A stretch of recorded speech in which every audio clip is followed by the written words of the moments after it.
ओम शांति। आज 20 फरवरी 2026 के शुक्रवार के मीठी मीठी मधुवन मुरली के बाप दादा के मधुर ईश्वरीय महावाक्य सुनते हैं। मीठे मीठे प्यारे प्यारे बाप दादा ने कहा, मीठे बच्चे, तुम्हें कमाई का बहुत शौक होना चाहिए। इस पढ़ाई में ही कमाई है। प्रश्न है, ज्ञान के बिगर कौन सी खुशी की बात भी विघ्न रूप बन जाती है? ज्ञान के बिगर कौन सी खुशी भी विघ्न रूप बन जाती है? उत्तर है साक्षात्कार होना। यह है तो खुशी की बात, लेकिन अगर यथार्थ रूप से ज्ञान नहीं है तो और ही मुझ जाते हैं। समझो किसी को बाप का साक्षात्कार हुआ, बिंदु देखा तो क्या समझेंगे, और ही मुझ जाएंगे।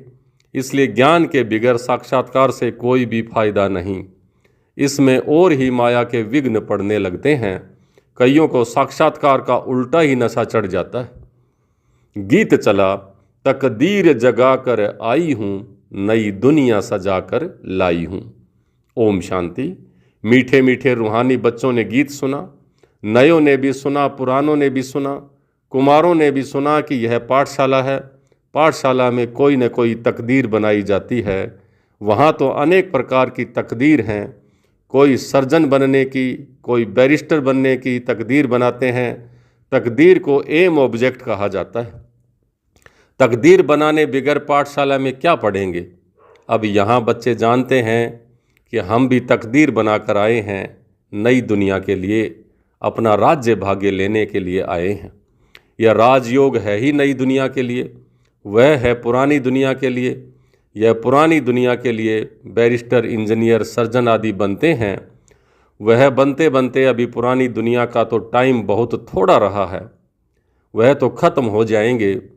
वह तकदीर है इस मृत्युलोक के लिए, यानी इस जन्म के लिए। तुम्हारी ये पढ़ाई है नई दुनिया के लिए। तुम नई दुनिया के लिए तकदीर बनाकर आए हो। नई दुनिया में तुमको राज्य भाग्य मिलेगा।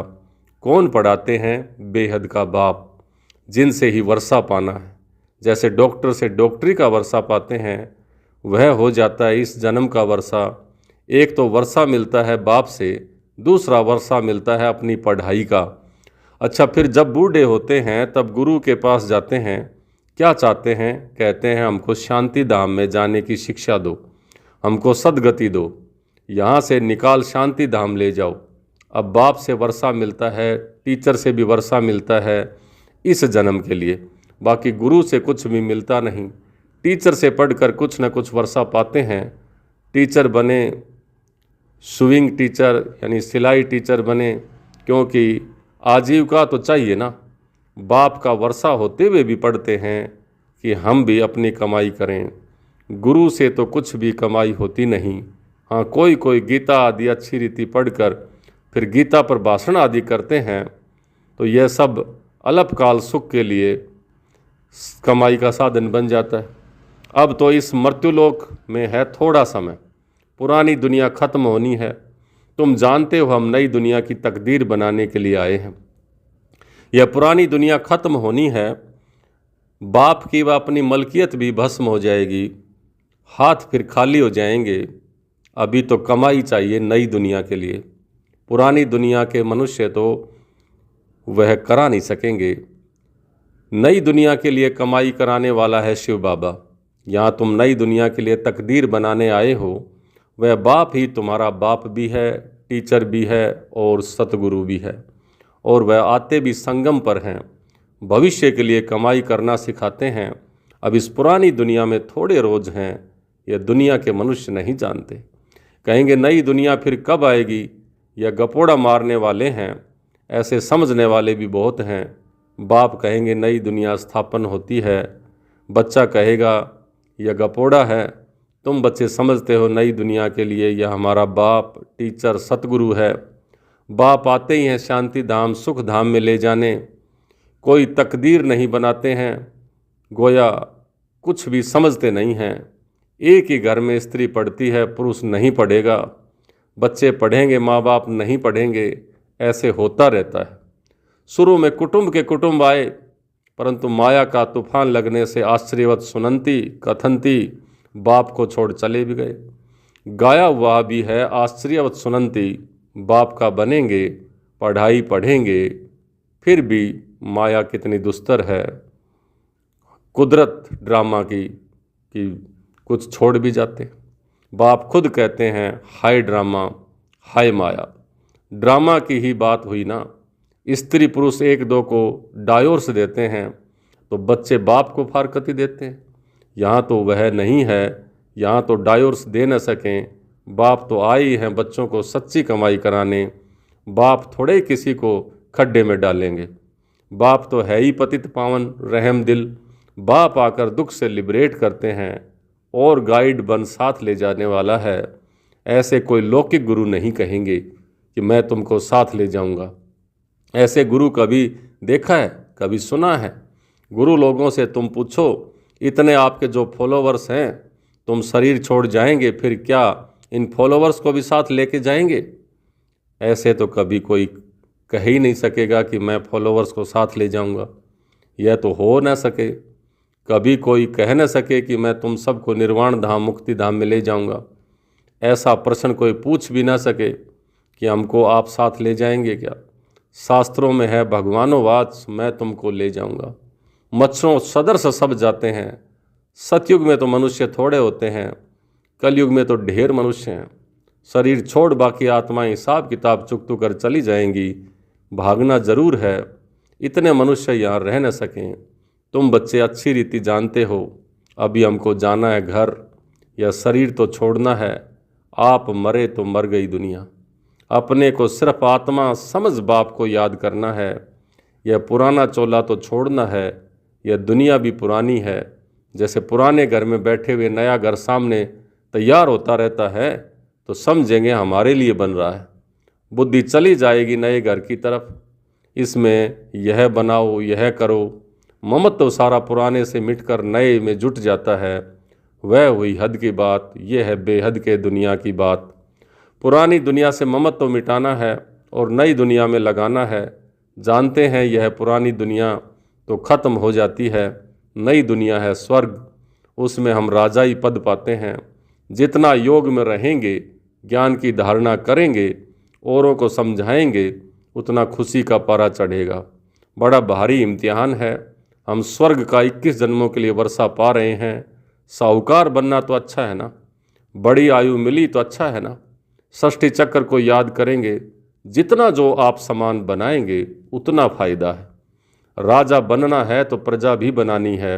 प्रदर्शनी में इतने ढेर आते हैं, वह सारी प्रजा बनती जाएगी, क्योंकि इस अविनाशी ज्ञान का विनाश तो होता नहीं है। बुद्धि में आ जाएगा पवित्र बन पवित्र दुनिया का मालिक बनना है। पुरुषार्थ जास्ती करेंगे तो प्रजा में उच्च पद पाएंगे, नहीं तो कम दर्जे वाली प्रजा बनेंगे। नंबरवार तो होते हैं ना। राम राज्य की स्थापना हो रही है, रावण राज्य का विनाश हो जाएगा। सतयुग में तो होंगे ही देवताएं। बाबा ने समझाया है, याद की यात्रा से तुम सतो प्रधान दुनिया के मालिक बनेंगे। मालिक तो राजा प्रजा सब होते हैं। प्रजा भी कहेगी भारत हमारा सबसे ऊंचा है। बरोबर भारत बहुत ऊंचा था, अभी थोड़े ही है। था जरूर, अभी तो बिल्कुल ही गरीब हो गया है। प्राचीन भारत सबसे साहूकार था, तुम जानते हो। बरोबर हम भारतवासी सबसे उच्च देवी देवता कुल के थे। दूसरे कोई को देवता नहीं कहा जाता। अब तुम बच्चियां यह पढ़ती हो, फिर औरों को भी समझाना है। मनुष्यों को समझाना तो है ना। तुम्हारे पास चित्र भी हैं, तुम सिद्ध करके बता सकते हो इन्होंने यह पद कैसे पाया। अंगे अक्षर तिथि तारीख सहित तुम सिद्ध करके बता सकते हो। अब फिर से यह पद पा रहे हैं शिव बाबा से। उनका चित्र भी है। शिव है परम पिता परमात्मा। बाप कहते हैं ब्रह्मा द्वारा तुमको योग बल से 21 जन्म का वर्षा मिलता है। सूर्यवंशी देवी देवता विष्णुपुरी के तुम मालिक बन सकते हो। शिव बाबा दादा ब्रह्मा द्वारा यह वर्षा दे रहे हैं। पहले इनकी आत्मा सुनती है, आत्मा ही धारण करती है। मूल बात तो है यही है। चित्र तो शिव के दिखाते हैं। यह चित्र परमपिता परमात्मा शिव का है। ब्रह्मा विष्णु शंकर हैं सूक्ष्म वतन के देवताएं। प्रजापिता ब्रह्मा तो जरूर यहाँ ही चाहिए। प्रजापिता ब्रह्मा के बच्चे तुम ब्रह्मा कुमार कुमारियाँ ढेर हैं। जब तक ब्रह्मा के बच्चे ना बने तो ब्राह्मण ना बने तो फिर शिव बाबा से वर्षा कैसे लेंगे। कुख की पैदाइश तो हो नहीं सकती। गाया भी जाता है मुख वंशावली, तुम कहेंगे हम प्रजापिता ब्रह्मा की मुख वंशावली हैं, यानी मुख से ज्ञान सुन करके हम उसके बच्चे बने हैं। वह गुरुओं के भी फॉलोवर्स होते हैं। यहाँ तुम एक को ही बाप टीचर सतगुरु कहते हो, सो भी इनको नहीं कहते, ब्रह्मा को नहीं कहते। निराकार शिव बाबा है, ज्ञान का सागर है, सृष्टि के आदि मध्य अंत का ज्ञान देते हैं। टीचर भी वही निराकार है जो साकार द्वारा ज्ञान सुनाते हैं। आत्मा ही बोलती है, आत्मा ही कहती है मेरे शरीर को तंग मत करो। आत्मा दुखी होती है तो समझानी दी जाती है, जबकि विनाश सामने खड़ा है। पारलौकिक बाप आते ही है अंत में सबको वापिस ले जाने। बाकी जो भी कुछ है यह सब विनाश होने का है। इसको कहा जाता है मृत्यु लोक। स्वर्ग तो यहाँ पृथ्वी पर होता है। दिलवाड़ा मंदिर बना हुआ है, नीचे तपस्या कर रहे हैं, ऊपर में है स्वर्ग, नहीं तो कहाँ दिखावें। ऊपर में देवताओं के चित्र दिखाए हैं, वह भी होंगे तो यहाँ ना। समझाने की बड़ी युक्ति चाहिए, मंदिरों में जाकर के समझाना चाहिए। यह शिव बाबा का यादगार है जो शिव बाबा हमको पढ़ा रहा है। शिव है वास्तव में बिंदी, परंतु बिंदी की पूजा कैसे की जाए, फल फूल कैसे चढ़ाए जाएं, इसलिए बड़ा रूप बनाया है। इतना बड़ा कोई होता नहीं है। गाया भी जाता है ब्रैकुटी के बीच में चमकता है अजब सितारा। है भी अति सूक्ष्म, बिंदी है। बड़ी चीज़ हो तो साइंस आदि वाले झट उसको पकड़ लें, न इतना हजार सूर्यों से तेज वाला है। कुछ भी नहीं। कोई भगत लोग भी आते हैं ना, कहते हैं बस हमको यह चेहरा देखने में आता है। बाबा समझते हैं उनको परम पिता परमात्मा का पूरा परिचय मिला नहीं है, अभी तकदीर ही नहीं खुली है। जब तक बाप को न जाने, यह न समझें कि हमारी आत्मा बिंदी समान है, शिव बाबा भी बिंदी है, तो उनको याद करना है। ऐसे समझ जब याद करें तब विक्रम विनाश हो। बाकी यह देखने में आता है, ऐसा दिखता है वैसा दिखता है, इसको फिर माया का विघन ही कहा जाता है। तुम बच्चे तो अभी खुशी से कहते हो कि हमको बाप मिला है। मनुष्य तो श्री कृष्ण का साक्षात्कार कर बहुत खुशी में डांस आदि करते हैं, परंतु उनसे कोई सद्गति नहीं होती।